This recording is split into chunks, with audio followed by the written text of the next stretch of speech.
उसमें एक कहानी का नाम था, अगर मुझे ध्यान है, मैं स्कूल में पढ़ता था, उसका नाम था पंडित की बकरी। कहानी थोड़ी सी अलग थी, मैं उसे थोड़ा सा अलग करके आपको सुनाता हूं ताकि आज के परिवेश में उसका महत्व ज्यादा समझ में आए। कहानी ये है, मैं फिर बता रहा हूं, कहानी में बदल के सुना रहा हूं ताकि बाद में कोई हमला ना करे कि नहीं कहानी तो ये थी, बदल कैसे दी। उस कहानी में ये था कि एक पंडित जी बकरी खरीद के जा रहे हैं, 3 लोगों को लालच है कि बकरी खाएंगे हम। उनको बेवकूफ बनाने के लिए एक ने कहा कि कुत्ता कहाँ ले जा रहे हो, एक ने कहा कि आप कौन सा पशु बताया, मेरा 3 पशुओं के नाम बोले कि ये कहाँ ले जा रहे हो, वो कहाँ ले जा रहे हो। उन्हें कंफ्यूजन हो गया कि जरूर कोई बहुरूपी जानवर है, तो छोड़ के भाग गए। मैं इस कहानी को थोड़ा सा मोल्ड करके सुनाता हूं कि एक बार एक आदमी एक छोटा सा बछड़ा खरीद के जा रहा था, सुंदर सा, और 3-4 चोरों की नजर पड़ी। उनका मन हुआ कि काश ये बछड़ा हमें मिल जाए, सस्ता मिल जाए, आधे दाम पे या उससे कम पे मिल जाए, तो क्या करें। तो उन्होंने एक साजिश की। बारी बारी वो उस व्यक्ति से रास्ते में मिले। पहले एक व्यक्ति मिला एकदम सीरियस चेहरा बना के। उसने कहा, अरे पंडित जी, बकरी कितने की ली। पंडित जी ने कहा, यार ये तो बछड़ा है, बकरी थोड़ा ना है। तो वो बड़े अच्छे से हंसने कहा, ये बछड़ा है, अच्छा। इतना कह के मुस्कुराते हुए निकल गया वहां से। पंडित जी को लगा अजीब गधा आदमी है, फिर देखा है तो बछड़ा ही। उसका उतना ही काम था, किया और निकल गया। अब वो आगे चल रहे हैं, करीब 100-200 मीटर के बाद एक दूसरा आदमी अलग जगह से आया। इनके बीच में आपस में साठ-गांठ है, ये इनको नहीं पता है। दूसरा आदमी आया और आते बोला, वाह पंडित जी, कितनी मोटी बकरी है, एकदम बछड़ा लग रही है देखने में। तो अब इसको लगा कि ये तो मामला फंस गया। ध्यान से देखा, बोला नहीं यार, मैं तो बछड़ा ही लाया हूं। बोला वही तो मैं कह रहा हूं, देखने में लग रहा है एकदम, लेकिन है मोटी बकरी। ये कह के वो भी निकल गया। फिर 1 किलोमीटर बाद तीसरा मिला और उसने कहा, पंडित जी बस ऐसी ही बकरी चाहिए मुझे भी, कहां मिलेगी ऐसी बकरी। उसने कहा, फिर पंडित ने फिर थोड़ा धमकाते हुए कहा कि यार ये बछड़ा है भाई, लेकिन अब वो दबाव कम बना रहा था, वो खुद दबाव में था। तो वो भी ठहाका मार के ऐसा बोला, बछड़ा ऐसा होता है, अच्छा, ये करके चला गया।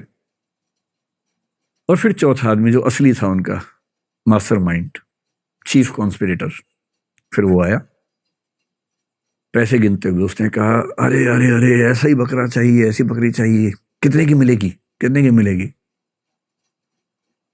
तो पंडित जी को लगा मुझसे बहुत बड़ी गलती हो गई है, मैं तो बकरी खरीद के ले आया बछड़े के नाम पे या बछिया के नाम पे।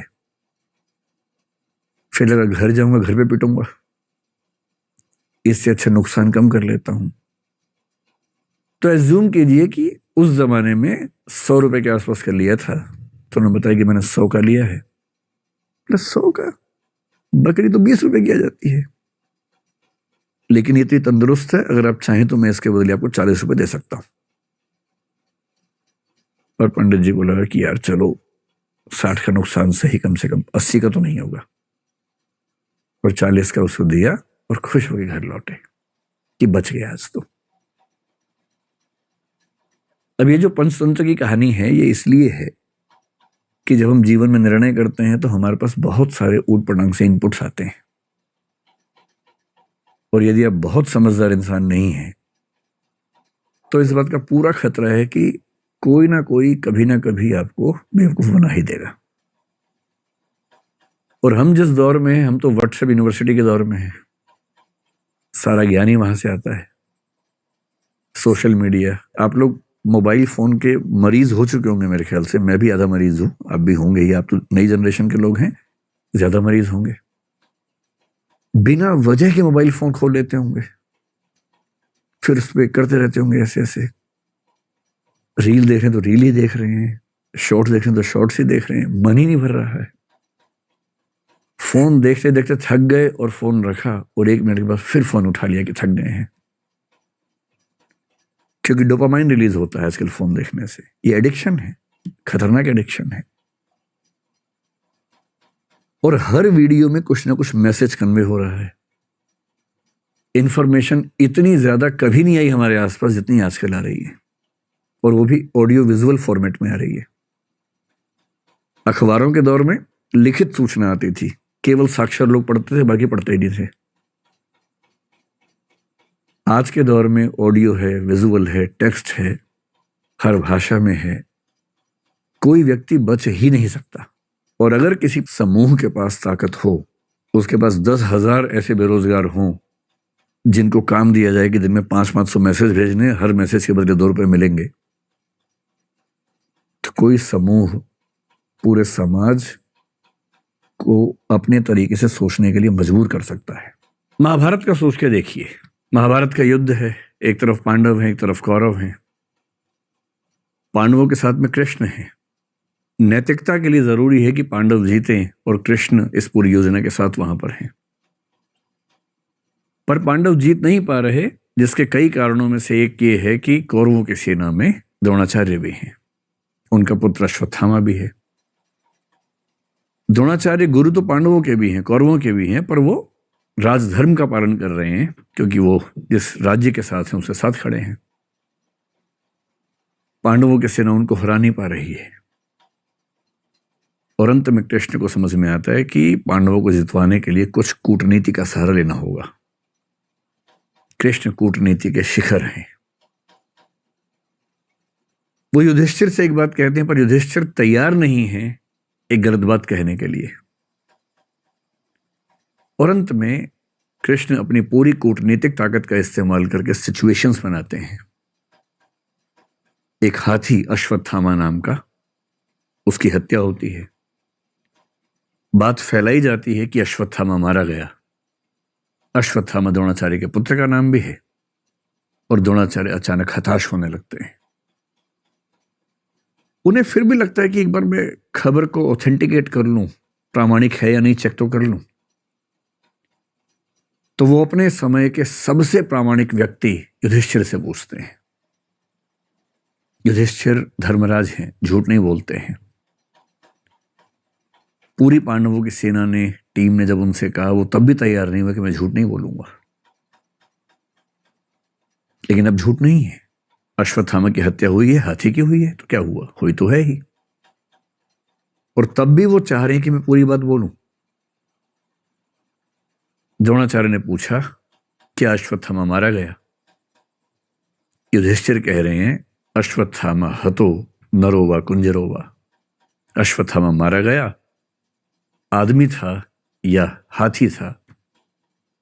लेकिन जैसे ही नरो वा कुंजरो वा कह रहे हैं, ठीक उसी क्षण में बहुत तेज शंख बजता है कृष्ण का। और उस शंख की आवाज में द्रोणाचार्य सुन नहीं पाते पूरी बात। और क्योंकि वो सुनते हैं सिर्फ इतना कि अश्वत्थामा मारा गया, वो हताश हो जाते हैं, हथियार छोड़ देते हैं, युद्ध भूमि में जमीन पर टिक के बैठ जाते हैं। और इसी क्षण का फायदा उठा के धृष्टद्युम्न उनकी हत्या कर देता है।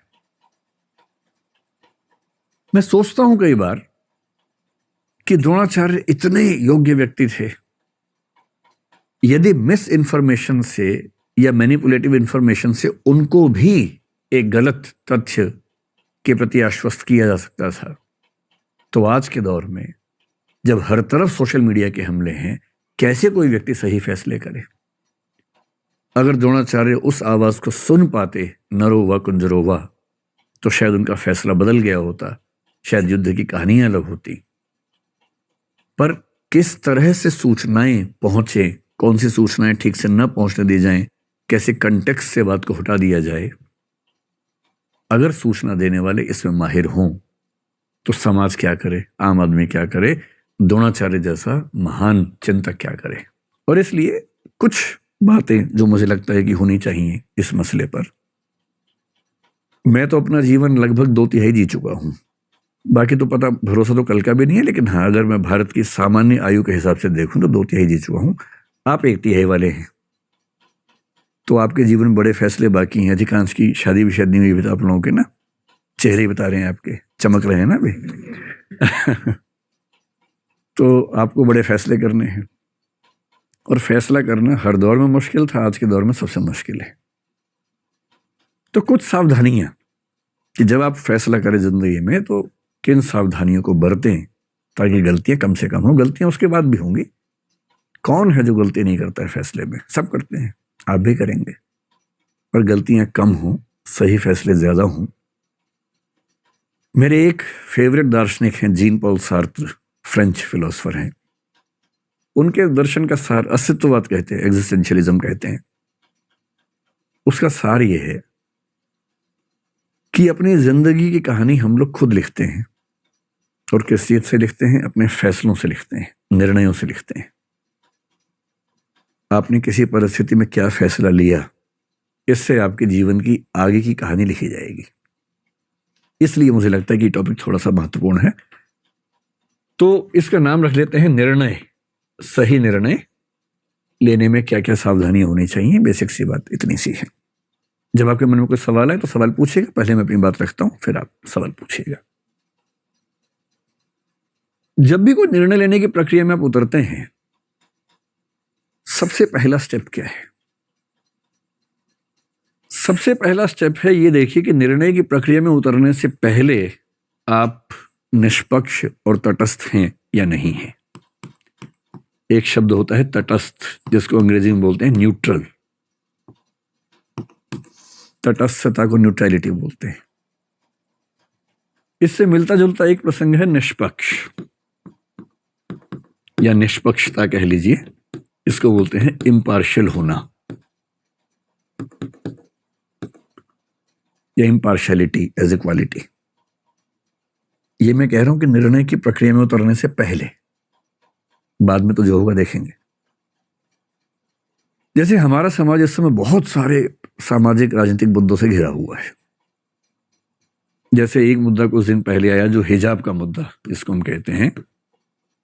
कर्नाटक से एक डिबेट उठी हिजाब की। फिर एक मुद्दा आजकल चल रहा है यूनिफॉर्म सिविल कोड का, जो कि हो सकता है कि जल्दी ही किसी रूप में हमारे सामने आए। फिर पॉपुलेशन बिल के बारे में बात चलती है आजकल। उत्तर प्रदेश में आया भी था, और अभी कुछ और राज्यों में आने की बात है, शायद सेंटर में भी आए। एक मुद्दा पिछले कुछ दिनों से कन्वर्जन का आप सुन रहे होंगे, धर्मांतरण का,